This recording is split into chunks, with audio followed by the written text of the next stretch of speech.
Welcome to Sex Help for Smart People. I'm Dr. Laura Jurgens. I'm here to help you have better sex, intimacy, and relationships. So let's get at it. Hey everyone, welcome to episode 57. Today we are talking about threesomes and moresomes, especially like fantasy versus reality and avoiding common mistakes. Because I always want you to have as much fun as possible. And if you want to do something and you're interested in doing it, you want to maximize your enjoyment of that. So lots of folks have fantasies about threesomes or moresomes. A smaller portion of people actually try to make it happen. And then an even smaller portion of people actually do make it happen. And then out of those people, an even smaller portion actually have fun. So a lot of people who do try to make this happen, they go to all this trouble because there is actually some trouble. So we will talk about what kind of effort it takes to set this up today. But a lot of people who do manage to get there, they find out in reality, they find the pitfalls the hard way. And I want to save you from some of that by helping walk you through some important lessons that I've learned and that I've learned from others along this way who are experimenting with threesomes and moresomes, because they can be really fun if you avoid some of the common pitfalls, right? They're often, though, very different from what people expect based on fantasies. And that is something we will talk about today. The fun of threesomes and moresomes, we'll just call this group sex. The fun of group sex really scales with the intentional preparation. So what I mean by that is more preparation equals more fun. We don't want to go into this spontaneously unless you just don't care what the outcome is at all and you don't care if anybody ever wants to do it again. So we'll talk about the prep that goes in, especially for like a good first threesome session. And you'll want to keep doing that prep if you want to keep having group sex. Okay, so let's dive in. So first up, you will really want to decide if you want to try this in reality or just really lean into your fantasies. And it is wonderful. Whatever you decide is great. If you have some fantasies about group sex, I really recommend spending some time really leaning into those first. And we'll talk a little bit about why that is actually wonderful. But if you've had any sort of shame around it or any editing of your fantasies, really spending some time to lean into them and allow yourself to really play with them, allow yourself to really be immersed in your fantasies can give you a lot of satisfaction. If you want to try threesomes or moresomes in reality, here are a few things to know. So going about this intentionally is very helpful. It will take both a fair bit of work and a fair bit of time investment, as well as emotional preparation that you really can't skip to be successful. And by successful, I mean everyone has fun and you don't wind up with massive drama. So that could be emotional fallout, major disappointments or regrets or breakups, STIs, your wallet stolen, a bad reputation so that nobody ever wants to threesome you again, etc. Right? That I'm putting all that in the basket of massive drama. Instead, we want you to have fun. We want everybody to have fun. So it really helps to go about it intentionally. And if you are considering being a third for a couple, the sort of quote unquote unicorn, I'm talking to you too. And please be very wary that the couple you're considering screwing has done their homework and done this work and is willing to do all this intentionally with you. That usually makes for a better experience for everyone. And I think we'll see why over the course of this podcast as we talk about it more, right? Sometimes when we just have things in fantasy, we forget that reality is going to be quite different. So we want to really, that's why I'm here doing this for you today. Okay, so if the goal, at least what I suggest is your goal, you don't have to have this as your goal, but if the goal is that everyone feels safe, has fun, and everyone feels included, it's like you good afterwards, right? I like that goal. So I'm going to just assume that you want that goal. You do you, of course. But if your goal winds up being totally self-focused, where it's something like, I get my fantasy, right? That would be your goal. You are actually less likely to have a good time, and your partners are definitely less likely to have a good time. It's really important to release some attachment to getting exactly what's going on in your fantasy in reality. Because what's going to happen is real human beings are going to be involved, and they aren't going to behave like the fake people in your head that you control. That's good. We like free will. It keeps life interesting, but it can really butt up against what's going on in your fantasy. Because most of the time that people want to do this in reality, it's because at least one person in the partnership has a fantasy. And I'm not even really going into today all the jealousies and emotional stuff that can come up with this. And there's a lot of that. That's relationship dynamic stuff. We could have a whole nother episode or actually a whole course on that. And that really is going to require some extra help. Today, we're really just going through preparation, logistics, thinking it through, how to get set up if everybody's on board. So if you are in a couple and not everybody's on board, that's a whole nother issue, right? That's a can of worms we're not doing today, but we can do in the future if you want, or you can come get some coaching, which you probably will need. But here's where, doing the multi-person stuff in your head, one, that's not going to create conflict with your partner, usually. If it does create conflict with your partner, then we should talk about that. But doing multi-person stuff in your head, you get to control all those people. You get to make it perfect for you without pesky actual human beings getting in the way with their own needs and desires and boundaries and personal hygiene issues and STI status and schedules and whatever. So if you want to keep this in fantasy or keep it there 99% of the time or 91% of the time or whatever, I really applaud and encourage you to do that as much as you like. Really lean into and enjoy your fantasies because you do get to control everything. And it's really easy to schedule. It's really easy you don't have to get tested, none of this stuff, right? There is none of the logistical hurdles and none of the real emotional hurdles that can happen with reality. So if you want to keep it there, that is totally an option. We can have tons of fantasies that we never do in reality, and that can be really satisfying, especially if we allow ourselves to have them, if we really allow ourselves to enjoy them.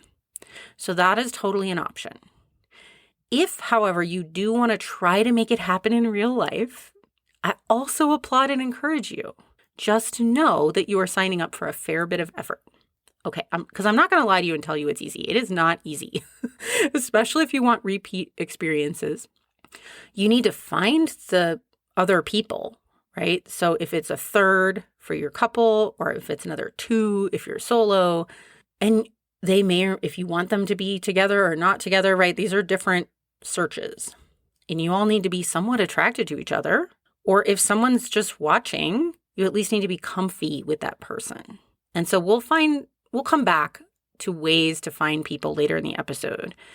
But let's start first, just to be sure to increase your odds of success. You want to be someone, as much as you can, that people will want to have group sex with. That doesn't mean you need to look like a movie star, but it does mean that taking care of yourself is a good idea. And that means physically and emotionally being an appealing partner. So that includes being a good communicator, learning really excellent consent and boundary care, having great personal hygiene and grooming, which I know sounds obvious, but seriously, you would not believe how many men skip this step, men especially. But, really actually thinking about not just what do I look like, but how am I showing up as a partner, right? Making sure you're recently tested for STIs and you're willing to share those results. Most people need the most help with the first two on this list. Those are being a good communicator and learning good consent and boundary care. So you can start with the podcast on attunement and consent in this podcast as a place just to get started, but don't skip those things. If you are a dude, you will also really need to make sure, because this is usually a problem mostly for cis men, Make sure you are not spilling sexual energy out on people, which tends to creep them out. You want to make sure you are good with your holding your own sexual energy, which will help people feel safe. So be sure to listen to that podcast too. So I have some resources here for y'all. And obviously you can, come get coaching if I have space. Okay, so let's say that you've gotten really great at communication. You've gotten really great at consent. You know how not to be creepy. You know how to be attuned to your partners. You've got great hygiene and your stack of recent test results is ready. So let's say for the sake of this podcast, this thought exercise we're doing right here, that you've already found your other people, one or two of them, right, to add to your mix. Or, 12 or however many. That's going to take some scheduling. So finding your third, I know it's one of the hard things. We're going to cover how to start searching later in this episode. But let's say for now that that's done. Let's even say you shared your STI tests and you've picked a location to get together. Those are things that you will want to do. They're not super hard. So I'm just going to say that we've checked those boxes. So one of the next boxes you're going to need to figure out how to check is the scheduling. And I kid you not, this is no joke. Expect it to be a bit of a challenge. The more people involved, the harder it is. And it is one of the big challenges with group sex is actually just scheduling, figuring out a time that this is going to work for everybody. All right, so let's assume you've sorted that out. Woo, celebrate that. Yay. Okay, so the next up thing that you need to do for your preparation is setting your scene. So now look, you could go into this with no preparation, just as sort of like, let's get together and spontaneously have sex. And I can almost promise that it will not go great. I speak from my own experience and other people's experiences, including a bunch of other sex coaches I know. We have had very honest conversations about these things, which are very illuminating and useful for our work with our clients. But here's the deal, lots of shitty times have been had by people just trying to wing threesomes. So if you are I am so attached to spontaneity kind of person, I want to say kind of get over yourself and stop that because it's not really going to help this situation. Tends to result for threesomes or more sums in blow-ups, boring experiences, disappointments, someone just acting weird, all kinds of shit goes on. You name it. Adding in another human doesn't make things magically sexy like it might in your fantasy. Adding in another real human tends to confuse things, right? We get okay, who's doing what when? Who's getting attention? Someone didn't ask about getting a finger there and gets mad or hurt. Someone feels left out. Someone gets nervous last minute and goes all silent and weird and kills the sexual energy. The pace that works for one person freaks someone else out, right? This is just what you are signing up for if you are trying to do quote unquote spontaneity. So let's throw that out the window.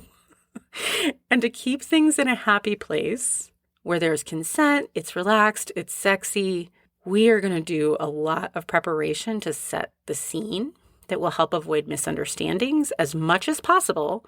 And I promise there will still be plenty of misunderstandings, and the plan is probably also going to go out the window to some extent, but it will give you a framework and a container that will help people feel more safe and able to communicate. Because it's easier to modify a plan that exists than to come up with one on the fly. Okay? There will still be plenty of awkwardness, especially the first time.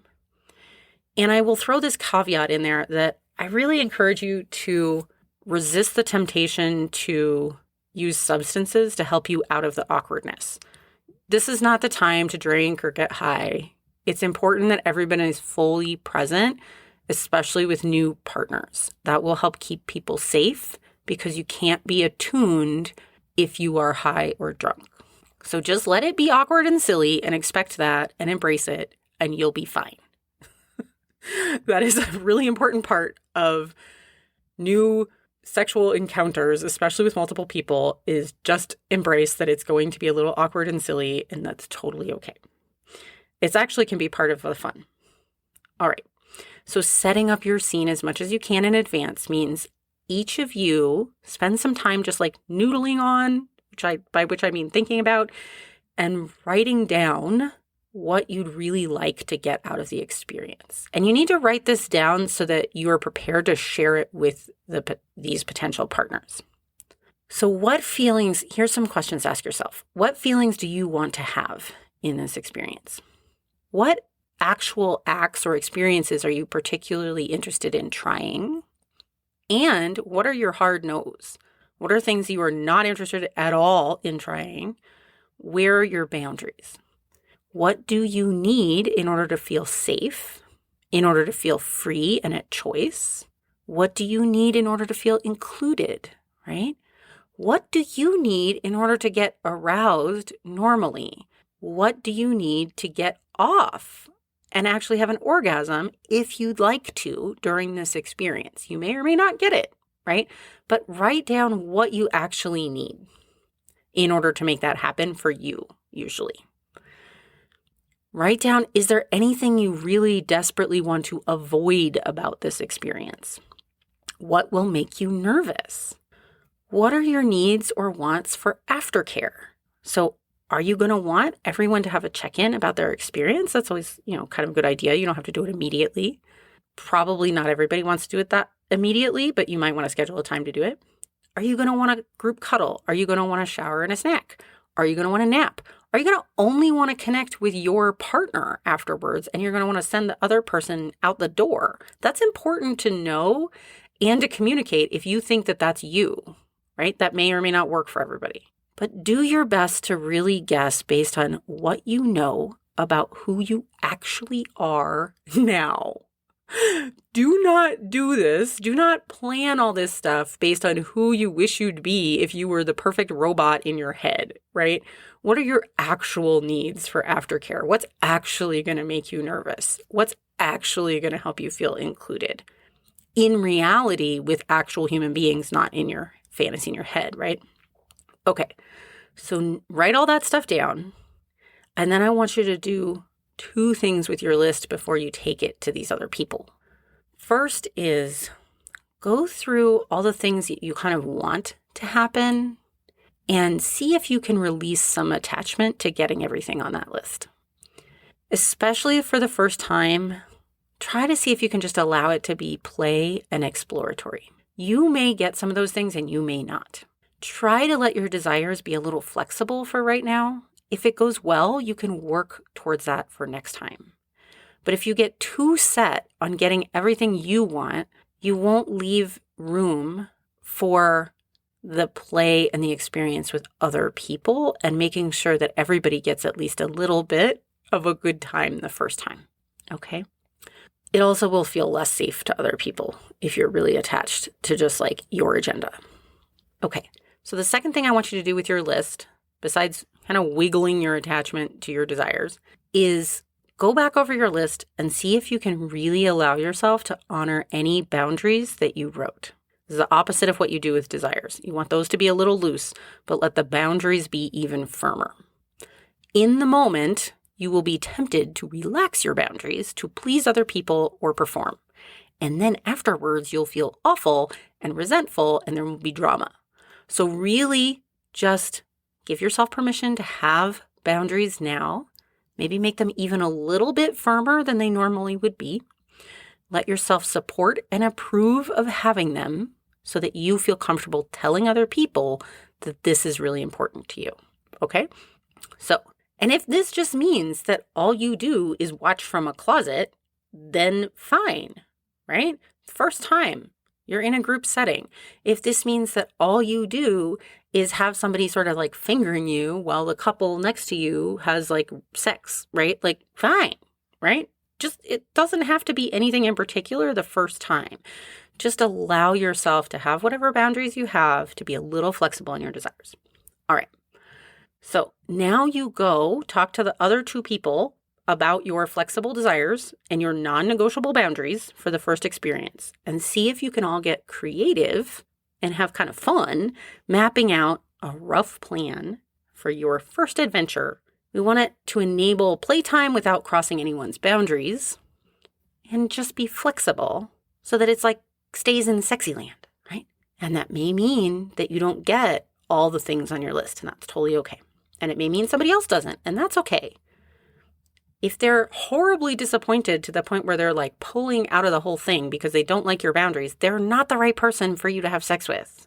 That's totally okay. Go back to the drawing board. So if you get super stuck in the negotiation of the first experience and you need help, I'm good at helping, but also you can go to a good sex therapist, can usually help there too. Or, sit on it, really get creative about it, think about it. You can usually come up with something. A special note if you're a couple, remember that you will be inviting a person who is outside your couple dynamic. It is your job not to be super coupley and to actually make space for this person and pay attention to them and be aware of your couple dynamic. It is really not fair to invite someone in to play with you if the two of you are having troubles. It is not fair to put them in that position.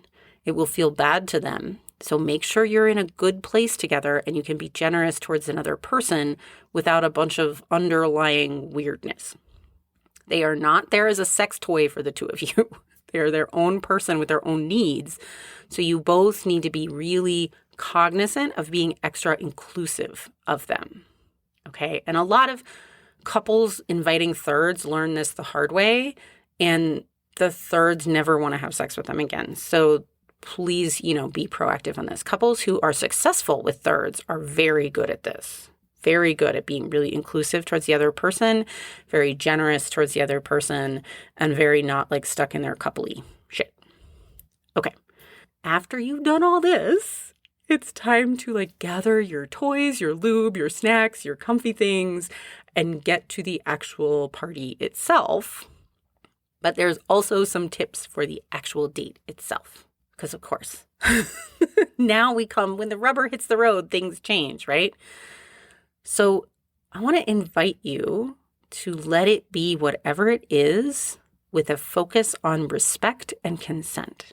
And that will help you make all the relationships stay okay, regardless of what happens in the actual date itself. And this means for you to really show up open to change based on how the other people feel in the moment. I would say expect the plan to change. Plans are there just to create the container to ease the experience, not to be set in stone. Also, allow room for somebody to change their mind or to have something happen. If someone has a broken leg or massive period cramps or just gets cold feet and can't get comfortable enough to do it at the last minute, please be understanding and don't take it as a personal rejection. Don't throw a fit that they need to back out. I can promise this really sucks. It's happened to me. And it really feels like my need for consent wasn't respected. Consent-based sex means allowing everyone to be at choice at all times with no attempted coercion or emotional rejection if they don't want to have sex at that moment. It's not about you. It's about whatever's going on for them. If you are respectful of that, they will want to reschedule with you. If you were not respectful of that, they won't, I can promise. Because I certainly didn't in that case. If you are in the middle of the experience and it's not going well, also take a moment, pause, see if you can lighten things up and take the pressure out of the system. You could do something like play a game. You could grab some oil and just massage each other. You could listen to music for a bit and just relax together. Just see if you can take pressure out of the system if you notice that things are starting to feel awkward. Okay? All right, so how do we find people who might be into doing this kind of thing with us? There's two main ways that I suggest. One is going through kink communities, and two is certain types of dating apps with a very good profile. All right, so one dating app possibility is Field. I'm not giving any money by them, by the way. There's others, I'm sure, but that's the one that I'm most familiar with. And I will tell you that most people who put up profiles looking for a third do it really badly. And I would never in a million years reach out to them because their profile's so bad. It is not set up showing me that they have done any of this prep work. And so if you want to do it that way, I do think it can work, but you really want to get some help setting up a profile well. If you have friends who've been successful doing this, ask them to help you, come get some coaching help or find help from somebody to set up the profile well. And then you will have much more success. So the other way to find people is through kink communities, which is a great place to find couples or thirds or groups. And you start by going to non-sexual mingle events and actually just getting to know people. So you can go to something called Munches, which is really common in the kink community as a non-sexual event, usually at a restaurant where people just get together and get to know each other. And, you're not wearing kinky clothes or anything. You're just in street clothes and you just kind of get to know who these people are. Other non-sexual events could be like karaoke nights, dance parties, etc., hosted by kink communities. And usually in any given location, there are some kink communities. If you are super duper rural, you may have to go to your nearest larger town. But what I suggest you do to find these communities is go on, and I also am not affiliated with FetLife at all, and I have beef in a lot of ways. I have so many critiques of FetLife, but it is really helpful for this if you don't go crazy down the FetLife wormhole. So FetLife is a website you can go on there and make a profile, an anonymous profile. Do not get hung up on trying to be as kinky as more kinky than the next guy. Don't try to get all bro-ish and treat it like a competition for who's the kinkiest. You don't have to be super kinky in order to be on FetLife. Just make a profile so that you can become aware of what events are happening in your area. Make it as honest as possible. It's totally anonymous, and just use it to find local events. Then when you go to these non-sexual events and get to know people, you may start getting invited to play parties, or you may just find people that you're interested in propositioning. Yay! That's awesome. So those are the two best ways in my experience to find folks to play in threesomes or moresomes. And if more than three, I would definitely go through the kink community rather than a dating app. In the meantime, so that's going to take some effort and investment, and that makes sense, right? It's not like you're ordering a pizza. You're trying to find someone who actually wants to play with you in a sexual setting. It's just as hard as finding, and it's actually a little bit more hard sometimes than finding another person just through a dating app, right? So it does take some effort. It takes consistency. It takes going out and meeting people and being a normal human being and a real person and being honest with them. It takes self-awareness, all that stuff. If you need help, you come and you get coaching or you find help elsewhere, totally fine. Totally understandable and very normal to need some help with this process. In the meantime, be sure to really lean into enjoying your multiple person fantasies, because those are the easiest way to get what you want without the hassle. So you can even simulate a third with an existing partner with an extra toy. So if you enjoy playing with your fantasies, maybe try a butt plug and imagine you've got a third person with a finger or a cock in your ass. Yay! Or maybe try some nipple clamps and imagine it's another person sort of tweaking your nips from behind, right? Get creative with bringing in your fantasies with your partner if you want to, and you both feel comfortable with that. And it's okay to talk about that and ask for it, right? If you just want to do it on your own, have fun with your masturbation, with your fantasies, really elaborate on them, lean into them, enjoy that. And if you do want to do the work to get a threesome or moresome going in real life, I wish you a wonderful adventure, loads of fun. You will at least meet people. That could be really nice. And it can be really fun if you set it up well. So go forth, have a great time. I'll see you here next week. Hey, if you're curious about how you could have better sex and connections, go grab my free guide, Find Your Secret Turn-Ons. It's right on my website, www.laurajurgens.com, and the link is in the show notes. I'll see you here next time.